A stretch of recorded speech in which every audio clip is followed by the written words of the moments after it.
Hello and welcome to Enchantment of Eternity's review of Redemption, which is episode 26 of Season 4 and episode 1 of Season 5 of Star Trek The Next Generation.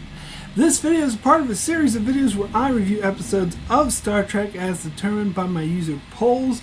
The episode to win the latest user poll is the two-part episode, Redemption. So Redemption is the two-part episode where Gowron goes to Picard seeking to be officially named Klingon High Chancellor, and Picard goes ahead and provides him with that, but this causes a civil war because the Duras sisters find that Duras has an illegitimate son and they tried to make him the Klingon High Chancellor, so civil war breaks out.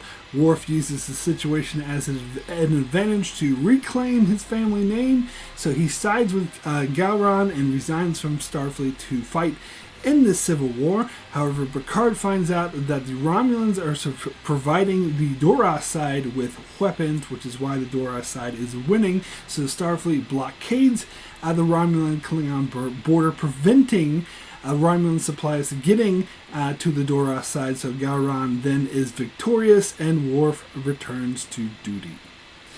So this is part 3 of the Klingon Trilogy, or Klingon Saga, although it's a trilogy if you consider Redemption one episode, which I do because it's a two-parter. So the first part of the trilogy is Sins of the Father, which I already reviewed.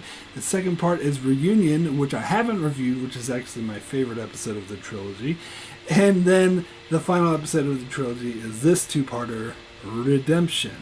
So Sins of the Father begins with Worf losing his family name, or his family. He gets discommended, he gets thrown out of the Klingon Empire. They all turn around and do this funky little thing where they turn his back on him. It means he's discommended, so everyone's like, "Puh, I'm not going to talk to you, you're a traitor, your father's a traitor, blah, blah, blah." Redemption, he finally reclaims his family name, his family honor. However, that's not really what the episode is about, and I find that the title only really applies to part 1 because Worf gets his family name back like halfway through the first part.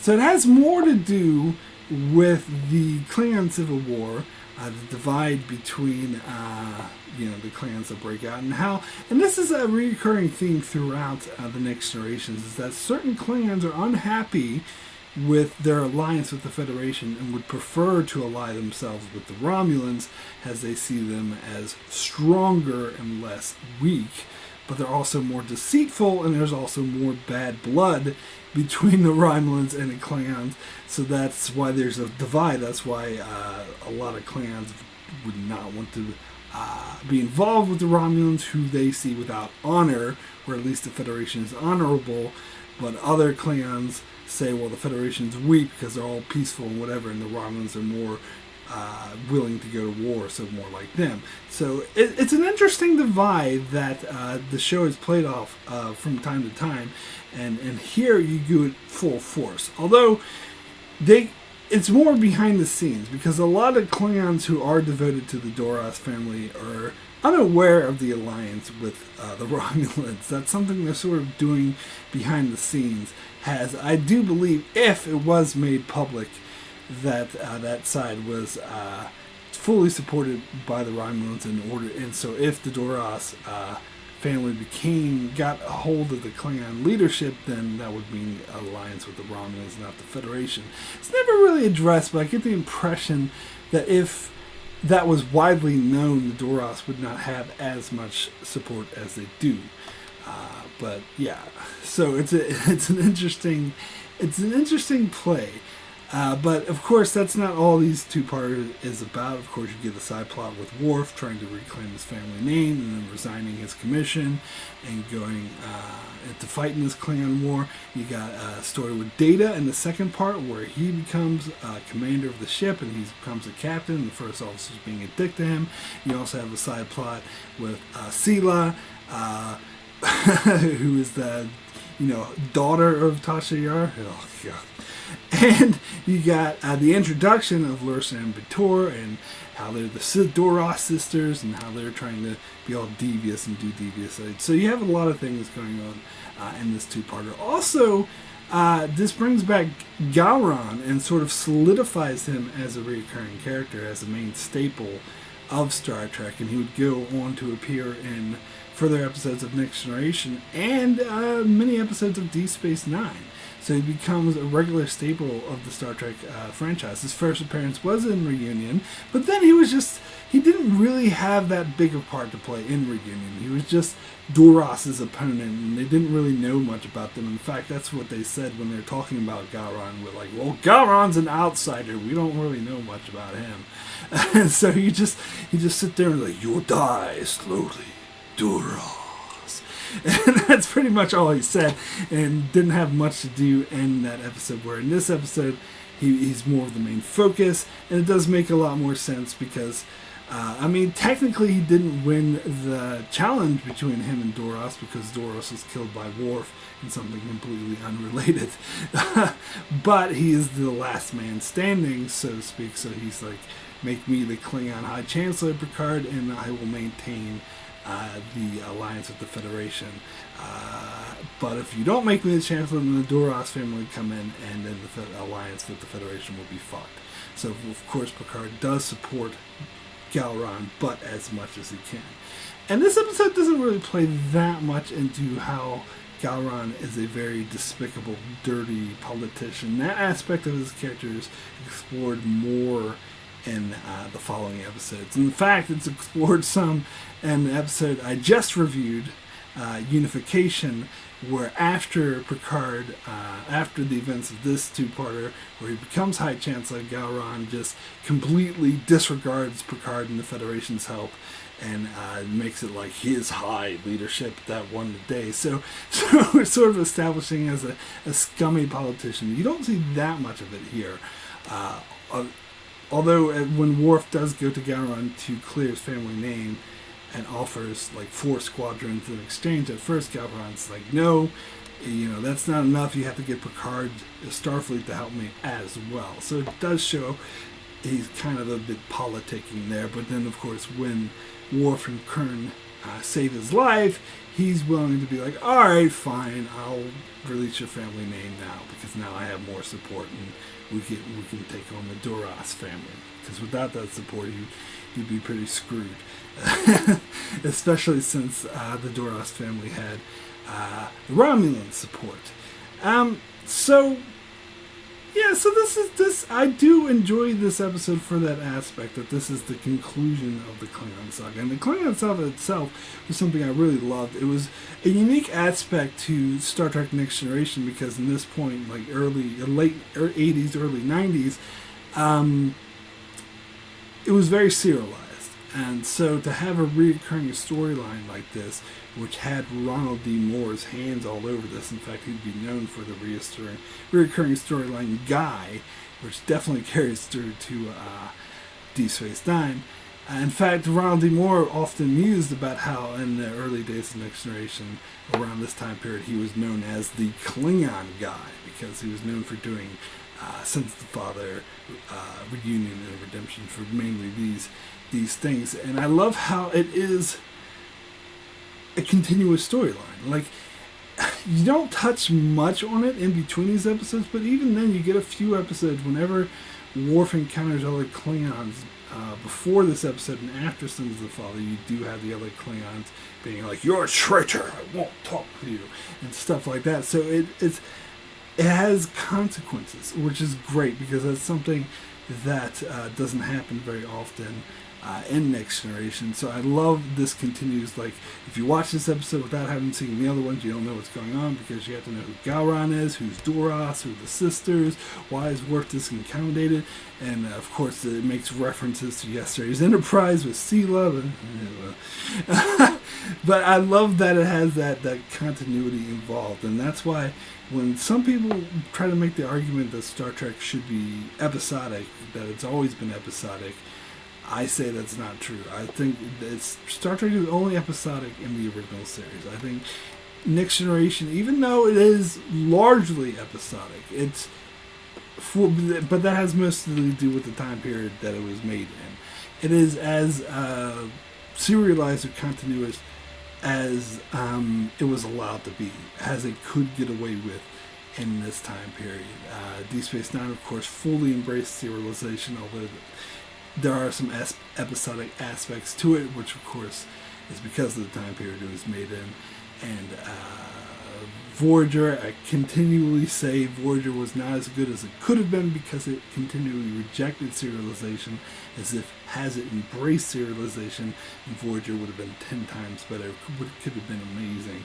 But the fact they kept running away from it like it was the boogeyman was a real detriment to Voyager. And the fact that Enterprise actually was really serialized, that's actually helped it. That was one of the greater aspects, as there was a really strong sense of continuity even through those horrible first 2 seasons. And that was the only good aspect, was at least they were had a good strong sense of continuity. And of course the second 2 seasons that were really serialized had a strong sense of continuity, which is why those seasons were part of the reason anyway why those seasons were amazing, were really good. And so that's when people look to Discovery and be like, oh no, it's serialized, Star Trek hasn't been serialized. Bullshit. Other than the original series, Star Trek was always at its best when it was serialized. So this is a great early example of that. But anyway, so let's talk about Lursa and B'etor, because as I said, this is an introduction to them. And and it's been a while, because here's the thing. When I first saw this episode, I was like a teenager. I was like 14, 15, something like that. Maybe even younger than that, like 12 or something. What I noticed is, and this used to be one of my favorite episodes when I was a teenager, but I noticed watching it again, I don't like it quite as much, because there are some aspects which I think, looking at it as a grown adult, that I don't think work as well for me as it did in my youth. Some parts of it do come off a bit cartoonish, a bit simplistic, and parts in particular, Lursa and B'etor, who actually, just watching this episode recently and analyzing it and seeing the kind of dialogue and interplay between them, they're bad characters. I don't like them. They're very simplistic. They're not complex villains at all. They're very... they almost seem like cartoon villains to me, especially the interplay, the dialogue between the two of them. It seems very like unrealistic and very like something cartoonish about it. With like they're talking about Worf, it's like, oh, Worf isn't like the others. Oh, we should do something. It almost seems like from a cartoon or play or something that doesn't have that sense of realism. And for the most part, I didn't think they added very much. And I think they only appeared one more time in Next Generation, and then they appeared in the Generations film, and then they also, when they promptly died, which is a good decision, and then they appeared in an episode of Deep Space Nine where Garrick haggled with them, which is probably the only good part of that episode. So most part I could do without these sisters or whatever. But who was even the worst villain was Sela. I already talked about her in the review I just did for Unification, and admittedly she was worse in that two-parter than she was here. But she actually appeared in the shadows, like you couldn't see exactly who she was in the mind's eye. It's like, who is this character? And again, I love that continuity. They're teasing her, and so she appears in the shadows for the part 1, but at the very end of part 1 she steps out of the shadows and you're like, oh, it's Tasha Yar, oh my god. I think it's a mistake that's the cliffhanger. And again, this is something else that I enjoyed more when I was a teenager, because again, this is a bit more juvenile, a bit more like Scooby-Doo-ish to have. I mean, they know that Yesterday's Enterprise is a great episode, and they want to give a cool shout out to it. And of course, Denise Crosby is extremely regretting quitting the show because it got better after she left. And so now she wants back in, and so they've come up with this excuse to bring her back. And it doesn't work. It's just, I mean, as I said, her character isn't as bad in this two-parter as it is in Unification, where it's much worse. But still, like, I think having the main cliffhanger for the season-ending cliffhanger, and this is coming from, like, season 4, like, right after the season 3 cliffhanger was Best of Both Worlds with Mr. Worf Fire, which is one of the greatest cliffhanger endings of all time. And you go from that to this, where it's, oh, the Romulan looks like Tasha Yar. That's just a really cartoonish, dumbed down, stupid cliffhanger to end the season on. And this is a great two-parter. So it's a shame that it was tainted by that silly cliffhanger. And plus, in part 2, when they take time out, and Sela, talks to Picard, and they talk about Tasha Yar, and then Guinan goes to Picard and is like, oh, she actually is Tasha Yar's daughter from the Enterprise C. Yesterday's Enterprise. It's like, that is a really downplay of the episode. It's like, that doesn't really have anything to do with anything. It's just a distraction. They should have focused more on the Klingon Civil War, Romulan involvement. In fact, while I was watching this episode, I was like, you know what? This episode would have been way better, much better, if instead of Sela, they had Commander Tomalak.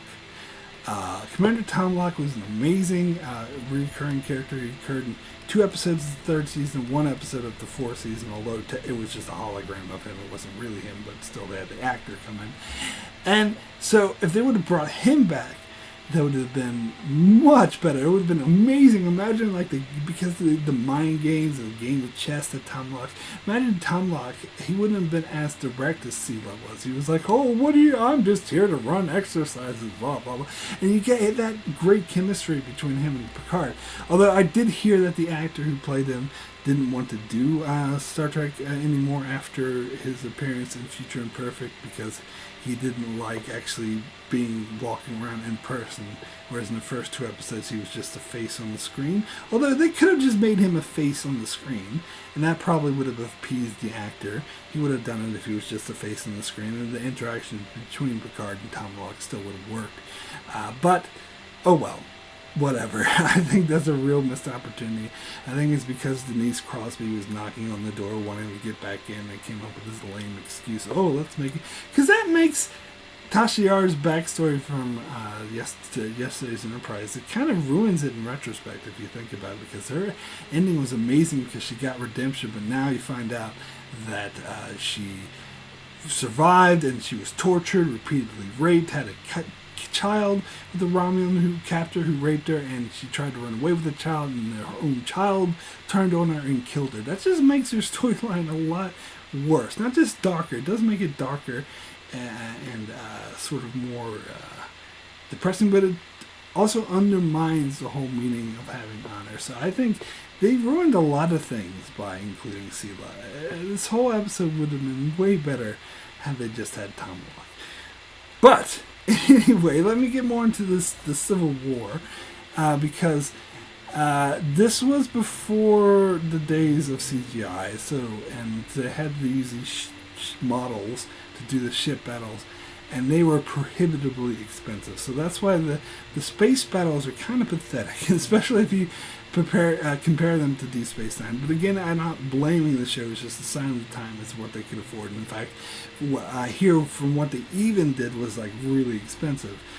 So they couldn't possibly have a whole shitload of Klingon warbirds facing off and flying around each other like they did in Deep Space Nine, because technology just hadn't advanced. So it's kind of a shame that I think that does, even though there's a legitimate excuse, I think that does lesser my opinion of any war or battle-based episodes of Next Generation. I think in retrospect that the ones that focus more on drama and personal character stories work a bit better, which is why I'm not as big of a fan of Best of Both Worlds as most people are, by the way. And I talked about it in my review for that episode. But I do think they were very creative with what they had, with the resources they had, because at the beginning of part 2, you do get a scene with Kern and Worf on the ship, and they're fly into the sun with the Klingon warbirds chasing them, which was kind of an exciting scene. And I think they did the best with the resources they had, but it didn't really. Even just that one battle sequence wasn't enough to really convey there was a full-on Klingon war going on. And then the rest of part 2, Worf's storyline kind of sucked. to be honest. After that, like, that one scene was great, but then you get another scene where he's with Kern and they're drinking with their enemies, and oh, let's be Klingons! And then Lursa and B'etor capture Worf, and B'etor comes on to him and he rejects her, so Sela's like, kill him. It's like the whole thing was a waste of time. Like, they kind of ruined, like, Worf's storyline in part one was so engaging. It was like the center point. Like, part one was Worf's episode, whereas part two, Worf was kind of a waste of time. So that's kind of a shame. Part two, the better part of part two was actually Data, who didn't really have much to do in part one at all, but then all of a sudden part two became more about Data. He was the highlight of part two because they had this blockade. Now let me talk about this blockade, because Picard goes to the Starfleet Admiral and is like talking about the Klingon Civil War and saying that he believes, has reason to believe that the Romulans are supplying the Galrons, the Doros side, with weapons and supplies. So if the Doros side wins, then the Klingons will likely break off their alliance with the Federation and form an alliance with Romulus. And you know what the Starfleet Admiral says? The Starfleet Admiral says, none of which is our concern. Are you fucking shitting me? Sometimes. Now, there are other reviewers I know who paint Starfleet and the Federation as moronic, as self-destructive, which I never agree with that assessment. I think they're being too harsh on it. But I think it's bad. I more chop it up to just bad writing. And this is an example of that, where I think the writers were just being stupid, and they hold like Starfleet in this, and Picard and the admirals were being this is internal affair, we can't interfere. Okay, that's fine, but they took it to too much of an extreme when they went, oh, it's not our concern. What kind of fucking moron says it's not our concern? It's a fundamental shift of the political situation of the entire freaking galaxy, or at least their little section of the galaxy, the Alpha Quadrant, Beta Quadrant, whatever the fuck you want to call it. It changes the entire political dynamic. It's a gigantic shift in power. It is a huge concern. Like, forget about it. You think of Section 31, it hadn't been thought up by this stage, which is the real reason why they didn't intercede, but they would intercede like fuck. And alright, forget Section 31, just think about, like, there has been established Starfleet intelligence. Starfleet intelligence would be like, let's worry about this, because this will make things a hell of a lot more difficult for us in the long run. Now, let's leave Section 31 out of it, and let's assume that Starfleet and the Federation are like, they wouldn't resort to like dirty tactics or like espionage or like planting lies or actually getting involved in the war. Let's assume that they're above that sort of thing, and I'm fine with assuming that, like the whole non-interference. Let's just assume that's the case, and they're like, we can't do any dirty tactics. They still should be fucking concerned. Just to say, oh, it's not our concern. This is the most moronic thing ever. You idiots, you should be concerned, even if you want to. But like, what Picard does is in fact above board and remains with non-interference. So he actually does come up with a solution that doesn't use dirty tactics. That's fine. But why is Picard the only one who sees that this is a huge issue? Everyone, especially a Starfleet fucking admiral, should see that this is a huge fucking issue that should be dealt with. And if you don't want to use dirty tactics, use other tactics. But you need to find a way to make sure that the Romulans and the Klingons don't form an alliance against you. That could lead to the destruction of the Federation. But anyway, so Picard sets up this blockade, which is a really interesting concept. And they have, it's a plot device really, that they can't get enough ships. It means that they have to put Riker, and he captains the ship, and Geordi goes, and then Data goes to Picard. It's like, well, why didn't you make me a captain? Is it because you think androids aren't good enough to be captains? If so, I'll blah blah. And Picard interrupts, like, Data, there's a ship. I think you'd be perfect for captain. Now, it does make me wonder why Picard didn't initially volunteered Data to be captain, why Data had to sort of probe him in order for him to do it. And I think, if I were to guess, I think it had more to do with the fact that Picard just likes Data around so much, having him around. He just assumed he'd have him around because Data's like so awesome and he needs him. But I think once Data brought it up, he's like, you know what? You're right. Now that you bring it up, there's no reason for you not to be a captain. Go be a captain. So I tend to think that was the thinking behind it, that it wasn't like malicious, that he didn't just assume, oh, Data can't be a captain. I think it had more to do with selfish reasons, with, oh, I want Data here with me because he's so awesome, personally. But that's just my interpretation. So Data goes and captains his ship, and there's this guy who's played by an actor. I've seen him play like a swarmy, slimy asshole in other films and TV shows, and he just has an asshole stereotype. I wonder if the casting directors put out a casting call looking for asshole stereotype, and that one actor is like, oh, I fit the asshole stereotype, so I'll go play all the assholes. So anyway, this asshole stereotype first officer is like, I don't think I'll be a first officer for you. And he comes up with, he's saying, he's obviously a bigot. He's really bigoted towards androids, which I think it kind of makes sense even in the Federation's day and age, because androids is a new concept. And I think a lot of people, even Kirk back in his days, you look at Ultimate Computer, he was very, had the stance against artificial life forms, artificial intelligence taking over the jobs of Starfleet captains. So, and I'm not saying Kirk was a bigoted, because Ultimate Computer was a different situation than Data, and he turned out to be right there, but that's, the original series, Kirk is always right. But anyway, you can kind of see where this dickhead is coming from, but it still doesn't change the fact that he's being a dickhead and that he's being a bigot. And so he's like, I don't think I'd be able to be a first officer because I don't believe androids are capable of being captains. It's nothing against you personally, sir. I just have this bias, so I think you'd be better off with someone else. And Data's like, I understand your concerns. Request denied. And that, why did he do that? The no explanation is ever given of why he denied his request. By all accounts, Data just made his life difficult by denying his request.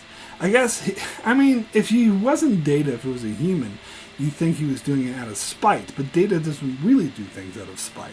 Be like, oh, you're going to be bigoted against me? Well, fuck you, I'll force you to work under me anyway. But Data wouldn't do something like that. So I don't really get, it doesn't really make any logical sense to me why Data would deny his request. It seems like Data would calculate think about it logically and calculate the outcome, be like, would I be better served by a first officer who's more willing to work with me, who actually believes in my abilities? Yes, I would. Or maybe, there wasn't enough people around, enough resources, but she should have said that. Instead of just saying denied, he should have said, I'm sorry, I wish I could grant your request, but there are not enough trained officers, and I need a trained officer like you as my first officer. The other officers available do not have your skill. He didn't say any of that, he just said denied. So I call bullshit on that, and I think it was done for plot purposes. Just my opinion. But, and then, some of the interactions between the asshole guy and Data were a bit ridiculous. The guy was being obtuse. He was giving the crew orders and bypassing Data, and Data was like, he was like, I'm the captain, you're giving orders to the crew without consulting your commanding officers against regulation. He's like, oh, excuse me, I'm just trying to save lives, but you're right, let's undo all the orders and put everyone's lives out of the list. Okay, Captain, what do you want to do?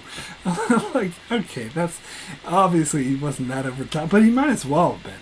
Because the way he acted was just so ridiculous. So I find, even though I did love Data's storyline in this episode, I have to say it was one of my favorites. The high point of part 2 for me was Data.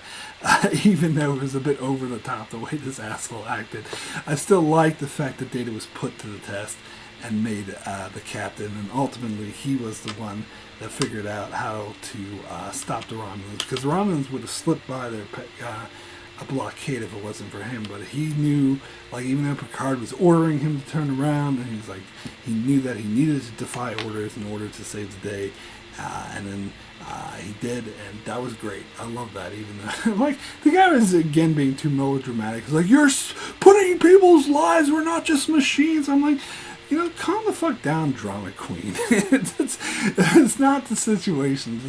So they did that over the top.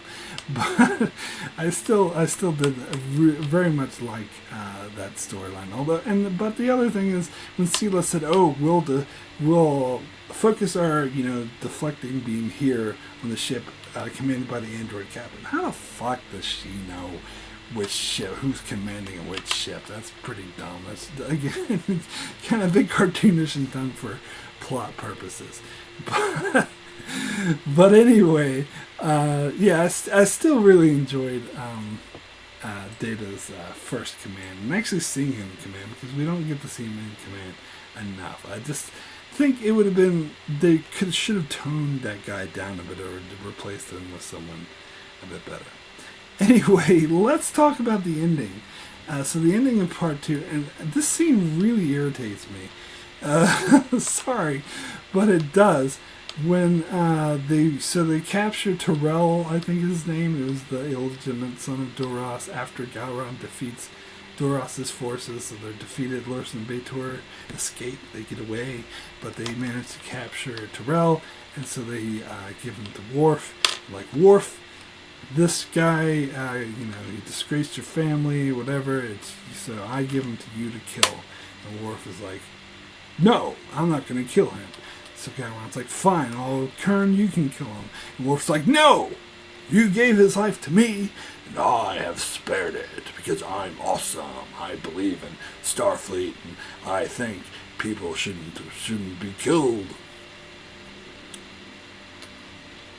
I think that's dumb. I'm sorry. I do think that is stupid. And, they're trying too hard to make Worf. It's such a cliche, first of all, to be like, and I get so tired of this stupid cliche where the hero has to be like, no, I will not kill because I'm a hero.